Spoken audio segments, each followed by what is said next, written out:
दोस्तों, लामा एक ऐसा जानवर होता है जिसके बारे में बहुत कम लोगों को पता होता है।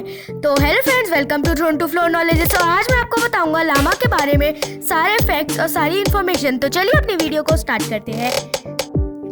दोस्तों, लामा वैसे तो बहुत ही ज़्यादा क्यूट एनिमल होता है और बहुत ही अच्छा होता है, लेकिन इसके अंदर एक खराबी ये होती है कि वो इंसानों के ऊपर बिला वजह थूक देता है और उसका साइज तकरीबन 1.7 टू 1.8 मीटर के करीब होता है।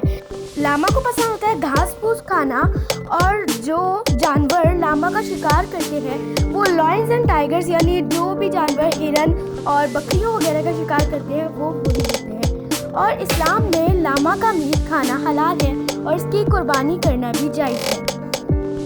लामा के बाल भी बढ़ जाते हैं और इनकी शेव भी की जाती है। उनके बालों से हमारे कपड़े वगैरह भी बनाए जाते हैं।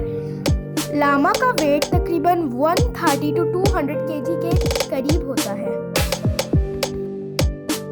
लामा के बच्चे भी बहुत ही ज़्यादा क्यूट होते हैं और इनको पसंद होता है डेजर्ट एरियाज और ग्रीन लैंड्स में रहना। तो ये थी आज की वीडियो। होप कि आपको पसंद आई होगी। Thank you.